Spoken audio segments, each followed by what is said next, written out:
Bienvenidos a Una semana en el mundo, una semana en que el ministro de Defensa de Israel ha planteado encerrar a los palestinos dentro de un campo de concentración que llaman ciudad humanitaria en el sur de la Franja de Gaza, salvo aquellos que quieran abandonar el enclave voluntariamente, en palabras de Donald Trump y de Benjamin Netanyahu.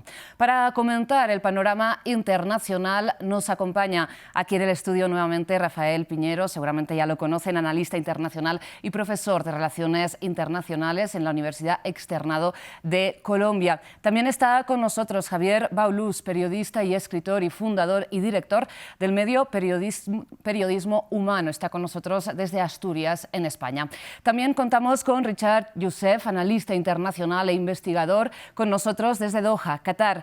Finalmente con Rafael Mauriello, él es historiador y analista internacional, docente en la Universidad Alameda de Teherán y en el máster en Geopolítica y Seguridad Global de la Sapienza Universidad de Roma, y nos acompaña precisamente desde ahí, desde la capital italiana.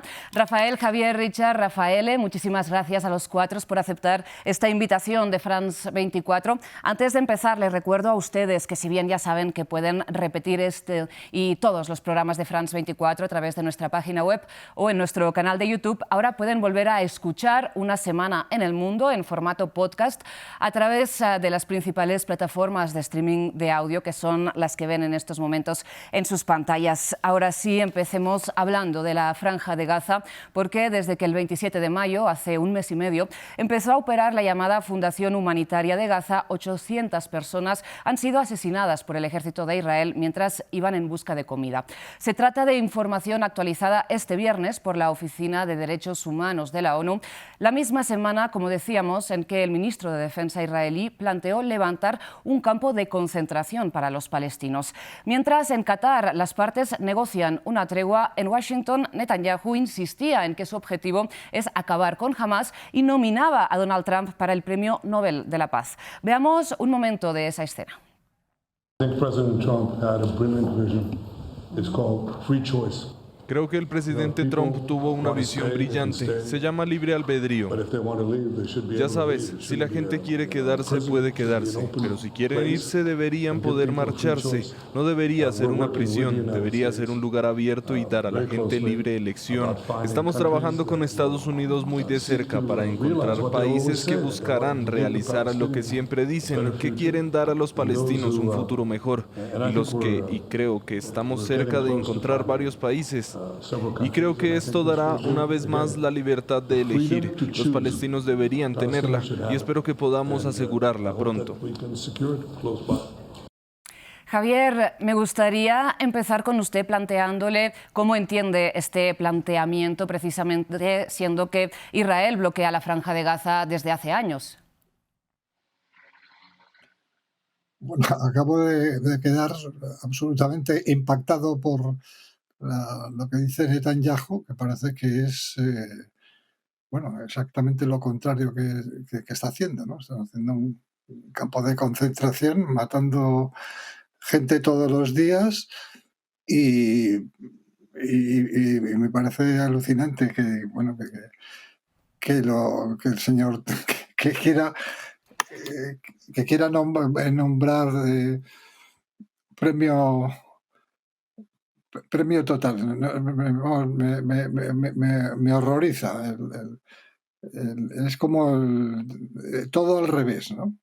Los campos de concentración, ahora es repartir palestinos por el mundo, quitarles su tierra y seguir machacándolos. Eso es lo que llevan haciendo desde hace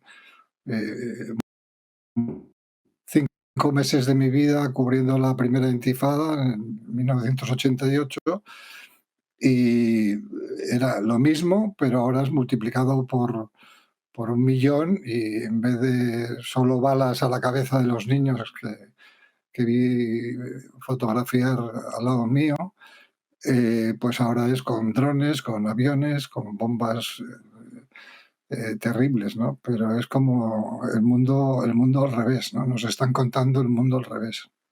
Y Precisamente, Rafael, le traslado la palabra.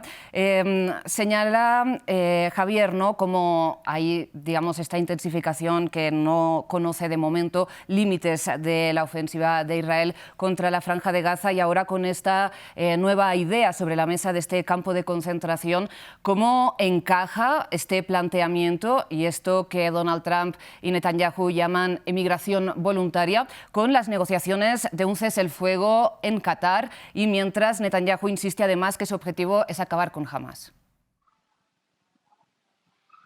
Bueno, esta es una cuestión importante, evidentemente. El tema es que es absurdo afirmar que Israel quiere acabar con Hamas y al mismo tiempo tener negociaciones, pero es absurdo pensar que se pueda con Hamas. Hamas es el resultado y el fruto de políticas importantes de Israel de ocupación. No, acaban de decir que quieren crear como una prisión en Rafah, pero en realidad ya Gaza lleva años o llevaba años siendo una prisión hacia el libre, digamos, el abierto. Entonces es fundamental tener negociaciones con Hamas porque al final y al cabo Hamas, cuando hubo elecciones en la Franja de Gaza, es el que ganó las elecciones. Y es absurdo pensar que se pueda eliminar Hamas, además bombardeando cuando acá la comunidad internacional, los expertos definen como genocidio. Claro. Entonces es fundamental, sin embargo, tener negociaciones porque queda muy claro que Trump quiere que se llegue a un alto al fuego porque tiene esta fantasía, digamos, de ganar el premio Nobel. Me parece absurdo, aunque todo es posible, como estamos viendo, pero seguramente Trump y la administración de Trump está presionando a Netanyahu para que se llegue a un acuerdo. El tema es que Netanyahu no quiere llegar a un acuerdo porque lo que quiere Netanyahu y que lo que busca su gobierno es eliminar básicamente los palestinos, que es otra absurdidad. Y entonces lo que vamos a tener y lo que vamos a ver en los próximos meses serán más problemas, más tragedias, hasta que la comunidad internacional, que prácticamente en ese momento no existe porque la Unión Europea no está haciendo básicamente nada, España es el único país que está hablando de forma clara, aparte del ex jefe de la diplomacia europea, que está hablando de forma los líderes europeos y seguramente la sociedad civil y los ciudadanos europeos piensan que se deba conseguir. Tenemos que esperar que Trump efectivamente presione siempre más a Netanyahu y que se llegue por lo menos a un alto al fuego, a la liberación de los presos y la entrada humanitaria dentro de la Franja de Gaza. Richard, precisamente usted, ¿cómo lo ve desde ahí, desde Doha, Qatar, donde se llevan a cabo estas conversaciones? Pues sí, efectivamente, como lo han dicho ya, es horrorífico. Efectivamente, la Franja de Gaza, desde hace más o menos 2007, 2005, es la prisión a cielo abierto más grande del mundo.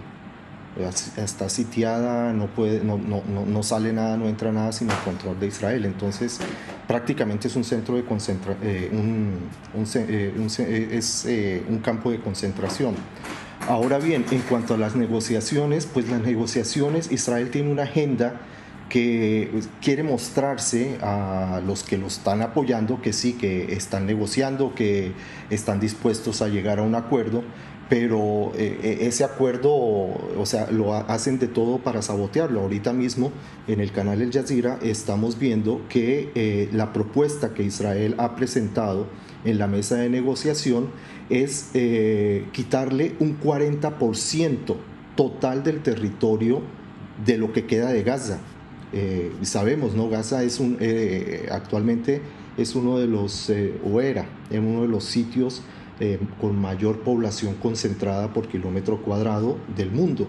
Entonces, pues no hay seriedad en estas negociaciones por parte de Israel. Aparte de eso, también algo que es muy preocupante es ver cómo este señor Netanyahu se pasea por el mundo como Pedro por su casa, como decimos en Colombia, sin ningún problema. Pasa por encima de espacios aéreos de países que supuestamente defienden las leyes internacionales, que se apegan a las leyes internacionales, pero no lo detienen. Entonces, es terrible todo esto, lo que está pasando. Y realmente desde un comienzo, pues nosotros sabemos que este conflicto no empezó en 2023, en octubre de 2023, este conflicto no comenzó.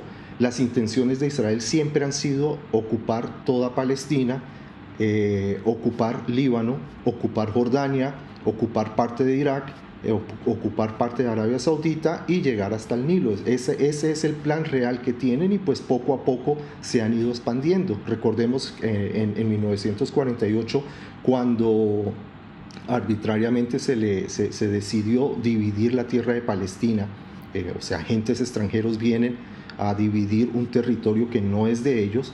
Inicialmente la proporción era casi igualitaria, siempre superada un poco por lo que le dieron a Israel, y finalmente pues ya Israel prácticamente tiene todo lo que es el territorio de la Palestina histórica. Entonces, si lo que comenta Richard es así, el objetivo del gobierno de Benjamin Netanyahu y sobre todo, ¿no?, de ministros como Itamar Ben-Gvir, Bezalel Smotrich, que directamente condicionan con abandonar el gobierno, o en el caso de Itamar Ben-Gvir, condicionó el volver a la coalición a que Israel rompiera el cese el fuego el 18 de marzo. ¿Cómo puede, digamos, Netanyahu hacer equilibrios con estos objetivos y con el cese el fuego que supuestamente quiere Donald Trump? Es una situación muy compleja y creo que como estudio de caso Benjamin Netanyahu va a ser estudiado desde distintas perspectivas. Mi perspectiva es la siguiente. Coincido en que las victorias militares son un desastre humanitario para la población palestina y la situación en la Franja de Gaza, pero al mismo tiempo creo que Hamas por sí mismo y el apoyo o el reducto de apoyo político que tenga en este momento puede seguir siendo perjudicial para encontrar un equilibrio adecuado que le permita a Benjamin Netanyahu y a su coalición llegar a un acuerdo. No estoy diciendo que con ello debamos ser benevolentes con la posición de Israel. Lo que trato de señalar es las dificultades internas de Israel son un problema, pero al mismo tiempo la forma en cómo Hamas todavía tiene algo de apoyo dentro de la población palestina. Coincido con los demás en el sentido de que Hamas no se puede erradicar como quitarle la raíz de un árbol o de una planta, ¿cierto? Pero creo que lo que busca en este juego de dos vías, es decir, de negociaciones en Qatar y de ataques o de actividad militar, Israel es presionar tácticamente para que Hamas llegue cada vez más debilitado y no tenga la posibilidad de presionar. Hamas ha dicho lo que queremos es que el cese de hostilidades que la entrega de rehenes y de cadáveres venga acompañada de un cese de hostilidades y venga acompañada de un fin a las hostilidades militares. E Israel dice no, son dos cosas completamente distintas. Entonces, ahí creo que hay todavía un elemento que no genera una situación en la que se pueda resolver al menos la devolución de rehenes y, por supuesto, lo más importante, creo, desde el punto de vista humanitario, es un cese total y permanente a las hostilidades en la Franja de Gaza. Javier, le traslado esta encrucijada. ¿Usted cree que el objetivo de Israel o del gobierno israelí ahora mismo en el poder es acabar con Hamas, si este objetivo es posible, que se desarme, como dicen, y salga de la Franja de Gaza? En este caso, ¿quién debería salir o directamente ocupar el territorio? Bueno, no es Gaza solamente lo que está pasando ahora, es que llevan pues desde el 48 quitando tierras y terreno. Entonces, bueno, sencillamente quieren echar a los palestinos y es lo que están haciendo desde hace decenas de años. Gane Hamas, quien sea. Y Javier, ¿usted cree que algún país podría llegar a cooperar con este plan de Donald Trump y de Benjamin Netanyahu, en que ellos mismos dicen que están buscando territorios que acojan a los palestinos? Bueno, eso se llama, vamos, deportación. Deportación de masas de personas. Seguramente pues harán pues lo que hace Meloni, que es intentar llevarla a los migrantes a otro país, pagando mucho dinero y que hagan de campos de concentración en otra parte. O sea que, pues claro que pueden encontrar con el dinero que queden encarcelados o encerrados en otros países, pero no parece que sea la voluntad mayoritaria de los palestinos, desde luego. Y precisamente Richard hablaba de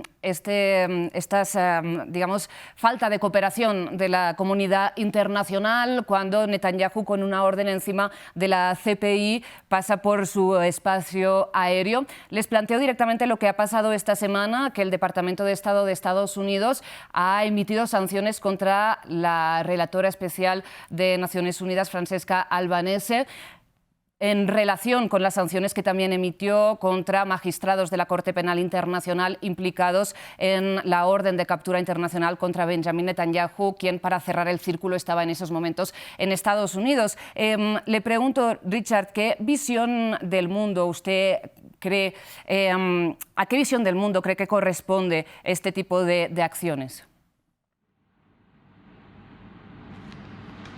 O sea, realmente lo que estamos viendo desde un comienzo, o sea, ahorita, digamos, la única diferencia desde lo que ha pasado el 2023 hasta la fecha, con lo que ha pasado antes de ese momento, es el hecho de que las cosas no se estaban transmitiendo en tiempo real. Nosotros estamos viendo un genocidio en tiempo real.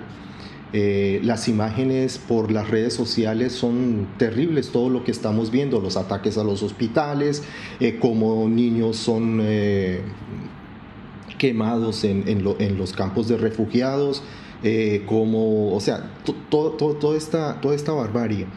Entonces, a lo que nos está llevando, digamos, a los que no somos parte del poder, o sea, lo que se llama los pueblos del mundo, es a una desilusión total y una desconfianza total de todos los pactos, de todos los organismos internacionales, de todas las leyes internacionales, porque no se están cumpliendo. Y aparte de eso también, eso es un factor muy, muy peligroso, porque mucha gente está sintiendo, porque está viendo que estas leyes fueron creadas solamente para la gente que no es del norte global.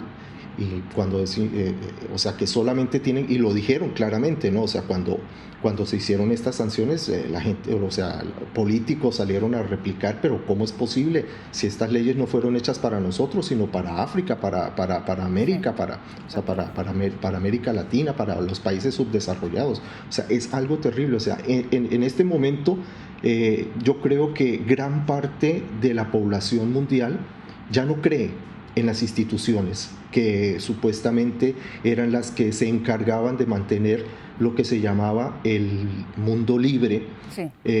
Y pues para resumir te pongo un ejemplo, que tengo amigos que son de Irak, que tras la invasión que hubo por parte de Estados Unidos a Irak, decían, sí, nosotros pensamos que nos íbamos a liberar de un régimen, ¿no? Que íbamos a tener vida propia, como se dice, pero realmente si nos ponen a escoger cómo vivíamos antes, a cómo estamos viviendo ahora, cómo era nuestro país antes, a cómo es ahora, pues definitivamente, sin dudarlo, digo que prefiero lo que era antes. Entonces, a eso es lo que están llevando. O sea, se está viendo que la famosa palabra democracia que quieren imponer en todo el mundo no es una democracia, sino que es una imposición de que tú tienes que pensar, tú tienes que creer y tienes que ver lo que yo digo y lo que yo quiero. Precisamente en esta línea les quería, digamos, mostrar un fragmento del editorial del periódico israelí Haaretz, un periódico de izquierda que seguramente no representa la opinión mayoritaria del país, de este 10 de julio, que dice: mientras el campo de concentración no sea una estación de paso hacia las cámaras de gas, es fácil refutar la comparación y, por lo tanto, normalizar casi cualquier maldad. Mientras no sea un holocausto, todo está bien. Así, la comparación histórica, que pretendía ser una advertencia, se convierte en una herramienta para silenciar a los críticos y normalizar la maldad. Javier, para concluir, ¿qué opina usted? Pues que primero que los compañeros periodistas de Haaretz son de los pocos que están contando la historia desde dentro de Israel, y mucho mejor que muchos medios internacionales, por no decir muchísimos, que nos cuentan la mitad, que afortunadamente podemos ver otras cuestiones en redes sociales, por ejemplo, ¿no? Pues es que es inconmensurable, o sea, estoy viendo todo el día barbaridades que es increíble, y es como que nos quieren Parece que justo se ha... vender el mundo al revés, con todo, y la verdad no. Pues es así, lo está viendo todo el mundo a través de redes sociales, porque la prensa internacional tampoco puede entrar, y a través de los periodistas que sobreviven de momento en Gaza. Pero lo que vemos también y constatamos es, a pesar de niveles de violencia que cada día escalan, una inacción total para frenar a Israel por parte de la comunidad internacional. De momento no hay, digamos, que más comentario que hacer que este, porque, como decimos, la acción es inexistente. Javier, Richard, les agradezco muchísimo su participación en este espacio, que han compartido con nosotros su análisis y su comentario. Muchas gracias. Rafael, me gustaría quedarme contigo para comentar otra cuestión de Medio Oriente que también es determinante, ¿no?, en el curso de la historia seguramente, y es que tras más de 40 años de guerra con el Estado kurdo, el Partido de los Trabajadores del Kurdistán, el PKK, en el marco de su proceso de disolución, ha hecho la primera entrega de armas, ¿no? ¿Nos puedes explicar un poco el contexto y también las perspectivas que hay de este proceso de paz? Sí, digamos, es un evento político. Normalmente se habla del tema de los kurdos hablando de Irak, justamente. De hecho, en este momento lo que acabas de mencionar se ha ocurrido precisamente en la región del Kurdistán iraquí, donde está refugiado, digamos, este grupo que se define como terrorista por parte de las autoridades turcas de Estados Unidos, y de hecho desde precisamente el año pasado también de Irak. Se habla de los kurdos de Irán, se habla de los kurdos de Siria, pero normalmente se olvida mucha gente que la mayoría de los kurdos, hablamos de algo como alrededor del 20%, entre 15 y 20% de la población de Turquía está en Turquía, y de hecho de forma continuada, digamos, geográficamente desde la frontera con Irán hasta el centro del país. Es una componente fundamental de la sociedad turca, y sin embargo, durante, digamos, la fundación del Estado moderno turco, de Turquía, definido como turco, esta parte kurda no fue tomada en consideración. De hecho, durante décadas el kurdo estuvo prohibido en la posibilidad de participación en la sociedad, de enseñanza del kurdo, y en este contexto, en este marco, en un momento también donde había la Guerra Fría, una serie de elementos históricos diferentes, bueno, se estableció una guerrilla. El contexto ha cambiado profundamente. De hecho, hoy la situación de los kurdos es mucho mejor en Turquía, aunque se quedan muchos problemas, pero recuerdo que el tercer partido político en este momento en Turquía es un partido pro-kurdo. El kurdo ya no es un idioma prohibido en Turquía, y además esto conlleva todo un problema regional, porque hay una presencia kurda en la región. Sobre todo en este caso interesa mucho el tema de Siria y de la situación del cambio de régimen, digamos, en ese momento, pero también de Irak. Turquía e Irak tienen relaciones buenas, quieren mejorar estas relaciones. De hecho, hay un proyecto geopolítico muy importante que se llama Development Road y el presidente turco estuvo en Irak para empezar este proyecto que debería conectar dentro del marco de conexión internacional en Europa, pasar a través de Irak, pero es precisamente a través del confín con Turquía y a través del Kurdistán iraquí. Y eso no se puede hacer si no se lleva a un proceso de paz con este grupo. Claro, el tema es que la sociedad turca no está necesariamente todavía preparada para llegar a un acuerdo, en el sentido que el acuerdo existe, ya ocurrió anteriormente, pero esta vez se ha hecho sin, digamos, un proceso público, se llegó a un acuerdo, digamos, tras puertas cerradas y ahora se presenta el acuerdo directamente. Entonces el presidente turco tendrá que hacer mucho trabajo. Eso se marca también en un proceso dentro, digamos, de Turquía, donde el actual presidente ya hubo un cambio, digamos, de constitución en Turquía. Probablemente quiere cambiar otra vez la constitución para quedarse más en el poder. Entonces se entiende como este acuerdo entra en un marco geopolítico más amplio, entra en un marco de la presencia kurda en la región, pero entra también en un marco de interior de Turquía. Es realmente un evento de gran importancia. Rafael, no sé si estás de acuerdo con lo que señala Rafael, ¿no? Que este proceso se entiende dentro de unos intereses geopolíticos. En efecto, yo creo que cuando un grupo alzado en armas decide deponerlas, a pesar de los lentos avances que ha habido en los últimos meses, es positivo de entrada. Incluso podría ser catalogado como una victoria para el presidente turco Recep Tayyip Erdogan, en el sentido en que después de 40 años de creer que la lucha armada iba a traer una reivindicación al pueblo kurdo, hoy el mensaje puede ser distinto, es a través de las vías institucionales, es a través de otra serie de políticas que se buscaban de reconocimiento de esa población, eventualmente dentro del Estado y ojalá dentro del Estado en un futuro no muy lejano que tengan la posibilidad de autodeterminación y que tengan mayor capacidad para autogobernarse. Eso aún estará por verse, eso podría ser un deber ser, eso debería ser un elemento a mediano plazo, pero el hecho de creer en la institucionalidad y que dentro del Estado se puede lograr algo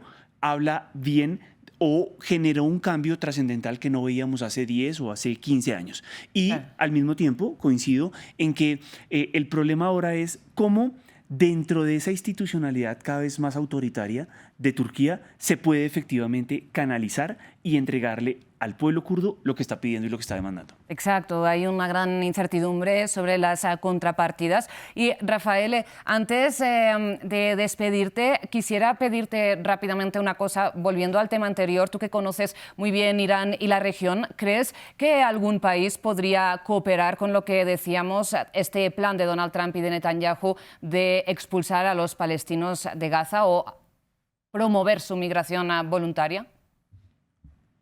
Sinceramente me parece improbable. Yo estuve viviendo muchos años en Cairo, estuve trabajando en Siria, en Líbano.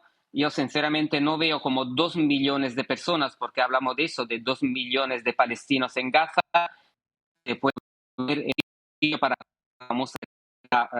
Trump. Esto es algo improbable. El único país que más o menos se podría pensar es Jordania, pero Jordania ya no tiene más espacio para los palestinos y ya tiene un problema palestino muy importante, una presencia palestina fundamental. Lo mismo Egipto, Líbano ni mencionarlo, Siria no pega nada. ¿A dónde quieren llevar esos palestinos? La verdad me parece un misterio. Rafael, pues muchísimas gracias una vez más por estar con nosotros en Una Semana en el Mundo. Te agradezco muchísimo tu participación y espero que conversemos nuevamente pronto. Gracias por la invitación.